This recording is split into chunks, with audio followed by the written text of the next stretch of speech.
Assalamualaikum warahmatullahi wabarakatuh. Alhamdulillahirabbil alamin wassalatu wassalamu ala asyrafil anbiya'i wal mursalin wa ala alihi wa sahbihi ajmain amma ba'du. Kaum muslimin muslimat rahimakumullah. Pada kali ini kita akan membahas materi tentang Al-Quran Hadis. Al-Quran Hadis adalah sebagai petunjuk bagi kita semua, di mana Al-Quran itu adalah firman Allah, hadis itu adalah yang bersumber dari Nabi Muhammad SAW, di mana Nabi berpesan sebelum beliau itu wafat bahwa kita sebagai umat Islam supaya berpegang teguh kepada dua sumber, yaitu Al-Quran dan Al-Hadis. Yang kali ini kita akan membahas tentang surat Al-Asr ya. Surat Al-Asr tentunya sudah lazim, sudah mafhum bagi kita semua. Setiap kali kita pertemuan pun kita mengucapkan surat Al-Asr ya bersama-sama. Saat kita akan meninggalkan majelis, kita membaca surat Al-Asr, atau dalam kehidupan sehari-hari dalam praktek manapun kita membaca surat Al-Asr. Nah, ini lafadznya, lafadz dari surat Al-Asr, yang mana itu surat yang pendek ya. Baik, kita mulai saja membaca dari surat Al-Asr. A'udzubillahi minasyaitonirrajim. Bismillahirrahmanirrahim. Wal 'ashri innal insana lafi khusr illa alladzina amanu wa 'amilus solihati wa tawassaw bil haqqi wa tawassaw bis sabr. Sekali lagi. Wal 'ashri innal insana lafi khusr illa alladzina amanu wa 'amilus solihati wa tawassaw bil haqqi wa tawassaw bis sabr. Wal 'ashri, demi masa, demi waktu, bahwa kita diberi waktu oleh Allah Subhanahu wa taala. Dari waktu kita di kandungan, dilahirkan, terus kita beranjak melalui proses siklus kehidupan manusia sampai dengan kita di akhir masa kontrak umur kita dimatikan oleh Allah Subhanahu wa taala. Wal 'ashri, demi masa. Innal insana lafi khusr, sesungguhnya manusia itu dalam kerugian. Kita hidup sebagai manusia, diberi akal, diberi hati, diberi nurani. Kita harus bisa menginterpretasikan atau mengaplikasikan itu semua dalam kehidupan yang berwujud manusia. Kalau tidak, maka lafi khusrin, dalam kondisi merugi. Lanjutannya, illal ladzina amanu wa 'amilus sholihat. Kecuali apa yang tidak merugi itu adalah orang-orang yang beriman, hanya beriman kepada Allah Subhanahu wa taala, tidak beriman kepada yang lain, dan giat beribadah murni ikhlas mengharap ridha Allah Subhanahu wa taala. Bukan karena kita mengharapkan pahala, itu bukan, tapi benar-benar mengharapkan keridhaan Allah Subhanahu wa taala kita beriman.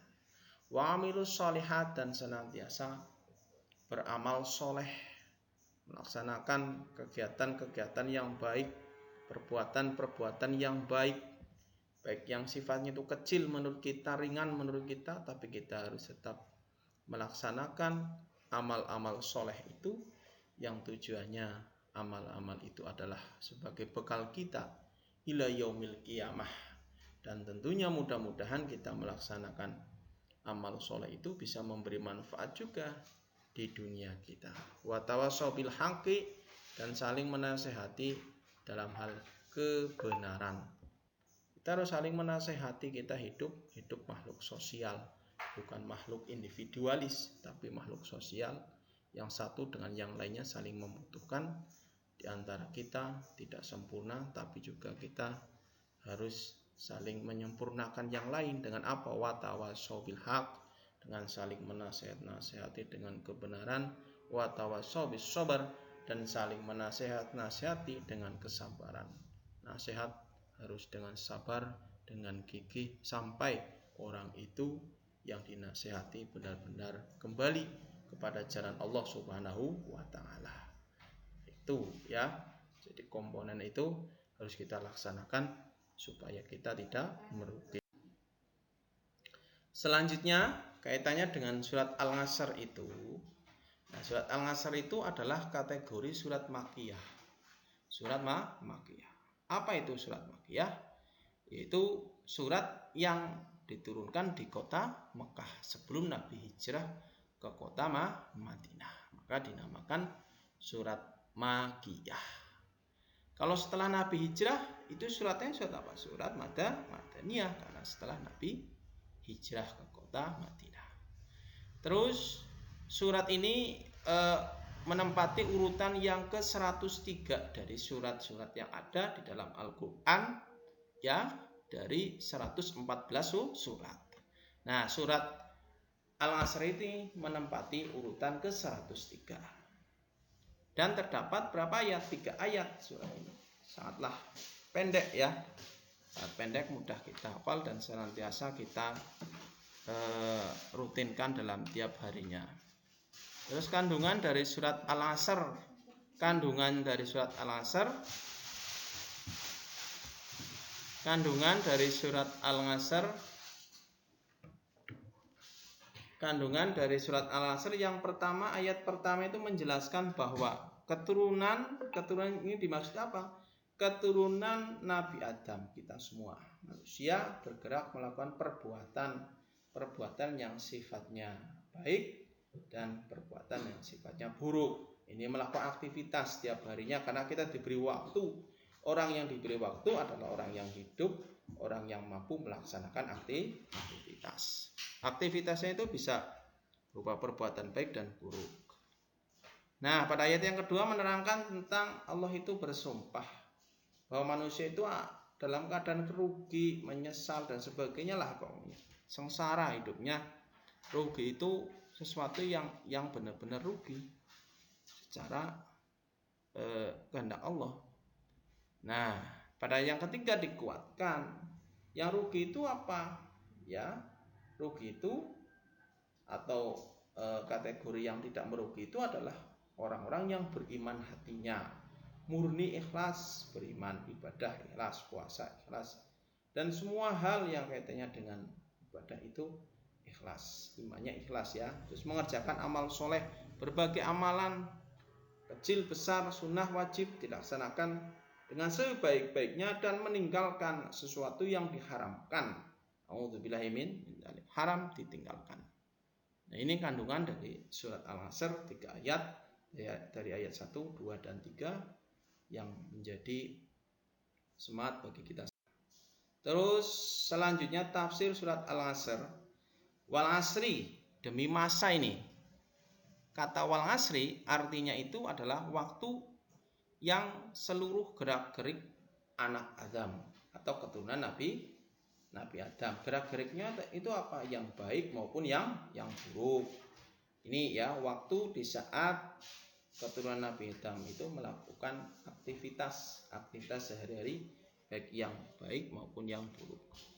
Innal insana lafi khusrin, sesungguhnya manusia itu benar-benar dalam kerugian itu, bahwa Allah bersumpah manusia benar-benar dalam keadaan rugi atau kebinasaan dan juga kehancuran. Ilal ladzina amanu wa amilus shalihat, di sini Allah memberi pengecualian dari kerugian, yaitu kepada orang-orang yang beriman dengan hati mereka. Kemudian kemana itu diungkapkan dengan perbuatan baik. Dan pada yang bagian terakhir watawassaw bil haq, saling menasihati dalam kebenaran itu maksudnya melaksanakan perintah Allah serta meninggalkan larangan-larangan Allah Subhanahu wa taala. Demikian tadi sedikit keterangan terkait dengan surat Al-Asr. Mudah-mudahan kita semua bisa mengambil hikmah dari turunnya surat Al-Asr ini sebagai penguatan waktu kita digunakan untuk sebaik-baiknya untuk melaksanakan kegiatan baik dan meninggalkan perbuatan-perbuatan yang haram, sehingga nantinya itu bisa menjadi penguat kita fiddin wa dunya wal akhirah. Allahumma amin ya rabbal alamin. Terima kasih. Assalamualaikum warahmatullahi wabarakatuh.